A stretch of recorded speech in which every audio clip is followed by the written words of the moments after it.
মৰমৰ ছাত্ৰ ছাত্ৰীসকল, আজি আমি আলোচনা কৰিম ক্লাছ 6ৰ সায়েন্সৰ চেপ্টাৰ 12 পানী প্ৰকৃতিৰ এক মহৎ দান। এই চেপ্টাৰৰ যিটো প্ৰশ্নাৱলী আছে, প্ৰশ্নাৱলীত গোটেইকেইটা এনচাৰ আজি আমি আলোচনা কৰিম।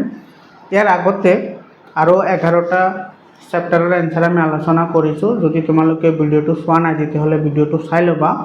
মোৰ ক্লাছ 6ৰ সায়েন্সৰ প্লেলিষ্ট আছে, তাতে গোটেইকেইটা ভিডিঅ' তোমালোকে পাই যাবা, ভিডিঅ'টো চাই ল'বা। আৰম্ভ কৰিছোঁ আজিৰ ভিডিঅ'টো। সব প্ৰশ্নাৱলীৰ 1 নম্বৰ যেটো প্ৰশ্ন আছে হেতু কি হৈছে, শুদ্ধ উত্তৰটো বাছি উলিওৱা। 1 নম্বৰ প্ৰশ্নত কি কৈছে, পৃথিৱীৰ পৃষ্ঠত থকা কিমান শতাংশ পানী ব্যৱহাৰৰ যোগ্য? তাৰ শুদ্ধ উত্তৰটো হ'ব বি নম্বৰ, 3% পানীহে আমি কি কৰিব পাৰোঁ, ব্যৱহাৰ কৰিব পাৰোঁ। 2 নম্বৰ প্ৰশ্ন চোৱা। 2 নম্বৰ প্ৰশ্নত কি কৈছে, ডাৱৰ সৃষ্টি আৰু বৰষুণৰ লগত তলৰ কোনকেইটা প্ৰক্ৰিয়া জড়িত? এটা কৈছে ডাৱৰৰ সৃষ্টি হয় আৰু কি হয়, বৰষুণৰ লগত। তো ইয়াৰে শুদ্ধ উত্তৰটো হ'ব তোমাৰ এইটো ঘনীভৱন আৰু বাষ্পীভৱন, মানে এ আৰু চি দুয়োটা। তাৰ শুদ্ধ উত্তৰটো হ'ব ডি নম্বৰ। বুজি পালানে? 3 নম্বৰ কুৱেশ্যনটো চোৱা কি কৈছে। 3 নম্বৰ প্ৰশ্নত কৈছে ব্যৱহাৰযোগ্য পানীৰ উৎস হ'ল সাগৰ, মহাসাগৰ, কুঁৱা। তাৰ শুদ্ধ উত্তৰটো হ'ব চি নম্বৰ, কুঁৱা।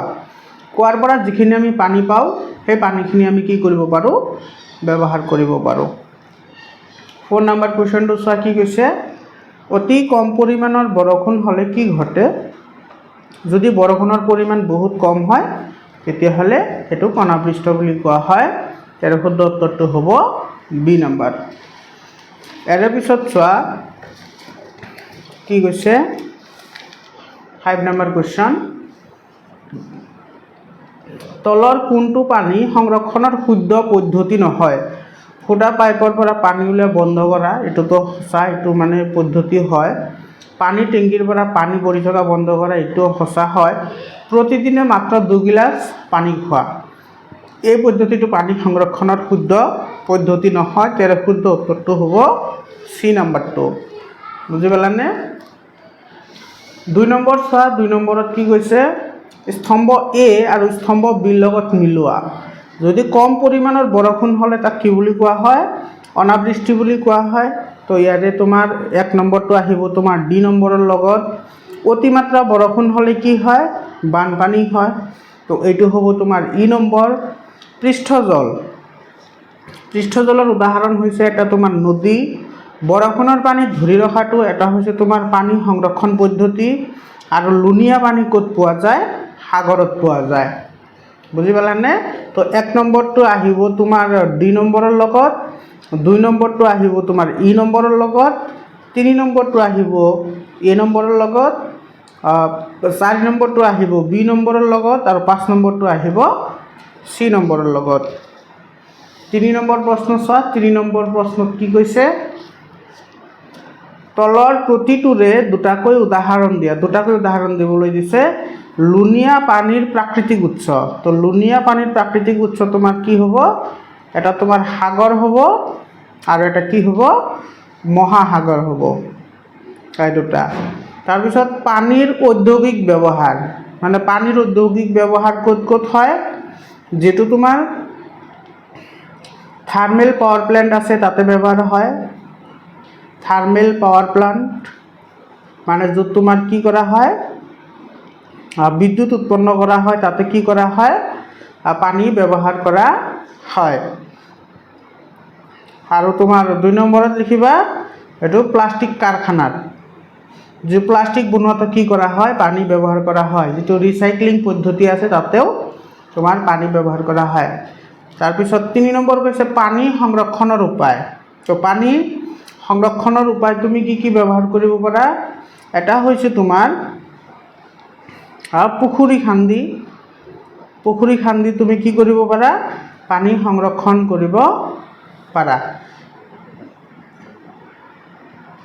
হয়নে? আৰু এটা তুমি লিখিব পাৰা যে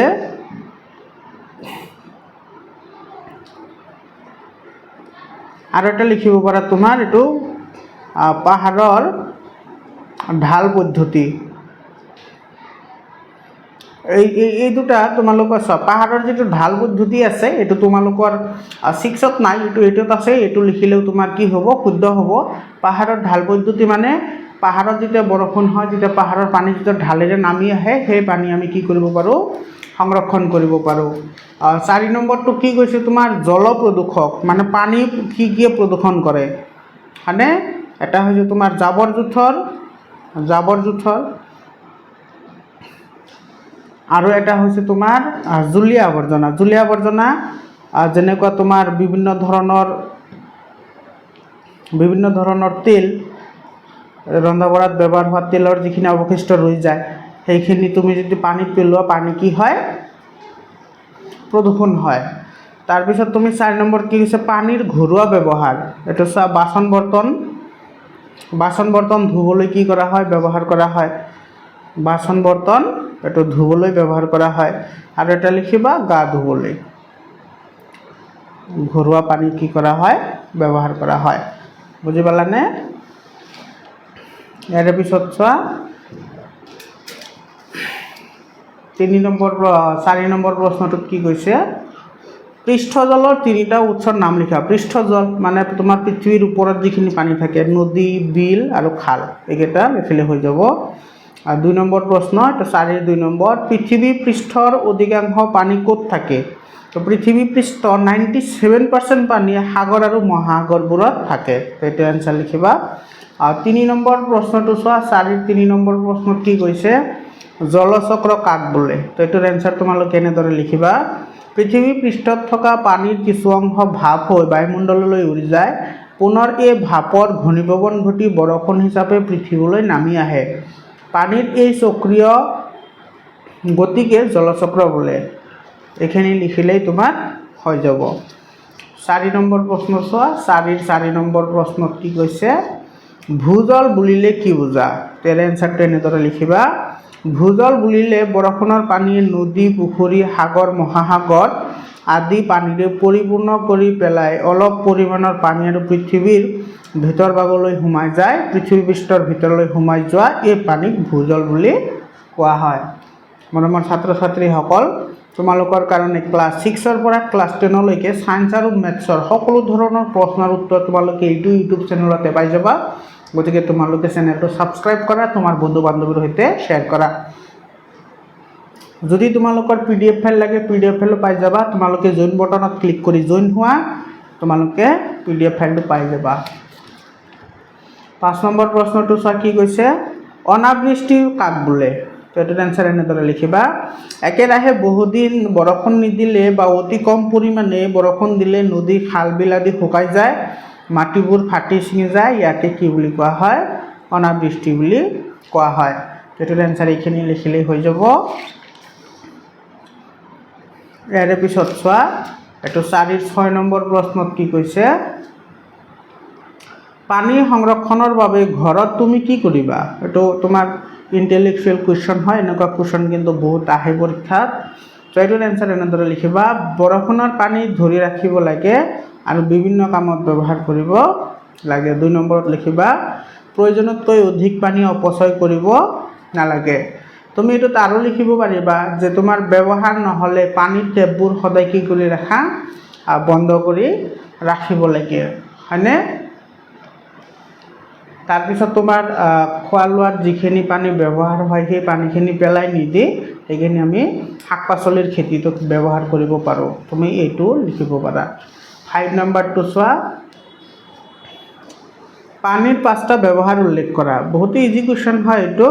তো পানীৰ 5টা ব্যৱহাৰ হ'ল, এইটো গা ধুবলৈ, কাপোৰ ধুবলৈ ব্যৱহাৰ কৰা হয়, পানী খাবলৈ ব্যৱহাৰ কৰা হয়, খেতি পথাৰত ব্যৱহাৰ কৰা হয়, বাচন বৰ্তন ধুবলৈ ব্যৱহাৰ কৰা হয় আৰু গা ধুবলৈ ব্যৱহাৰ কৰা হয়। তো এইখিনি লিখিলে এইটোৰ এনচাৰ হৈ যাব। 2 নম্বৰ, চিত্ৰসহ জলচক্ৰৰ বিষয়ে বুজাই লিখা।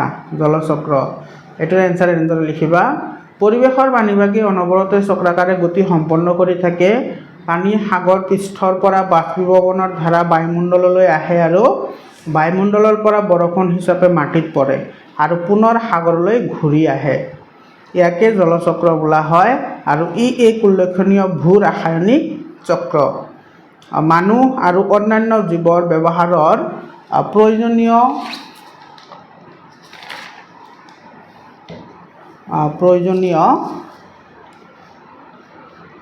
এইটো পানীৰ অংশটো অবিৰতভাৱে এই চক্ৰটোৱে পূৰ্ণ কৰি ৰাখে। আৰু ইয়াৰ চিত্ৰটো তুমি এনেদৰে আঁকিবা। ইয়াতে ধৰা ইয়াতে তোমাৰ এটা পানী দি আছে, ইফালে তুমি সূৰ্যটো দিবা, এনেকৈ তোমাৰ সূৰ্যৰ পোহৰটো দেখুৱাই দিবা, এইখিনি সূৰ্যৰ ৰশ্মি বুলি এনেকৈ দেখুৱাই দিবা। আৰু ইয়াতে যিখিনি পানী আছে সেইটো বাষ্প হৈ প্ৰথমতে কি কৰিব, ডাৱৰৰ সৃষ্টি কৰিব। সেই ডাৱৰৰ পৰা আকৌ কি হ'ব, পানীলৈ উভতি আহিব বৰষুণ হিচাপে, হয়। তো তুমি এই চিত্ৰটো আঁকিলেই হৈ যাব। 3 নম্বৰ চোৱা, বৰষুণৰ পানী সংৰক্ষণ বুলিলে কি বুজায়, ইয়াৰ প্ৰয়োজনীয়তা উল্লেখ কৰা। ইয়াৰ এনসাৰ এনেকৈ লিখিবা, বৰষুণৰ পানী সংৰক্ষণ কৰাটো পানীৰ অভাৱ পূৰণৰ আন এটা উপায় বুলি ক'ব পাৰি। বৰষুণ দিয়া সময়ত ঘৰৰ চালেৰে বহুত পানী নামি আহে আৰু আমি সেই পানী সংৰক্ষণ কৰিব পাৰোঁ।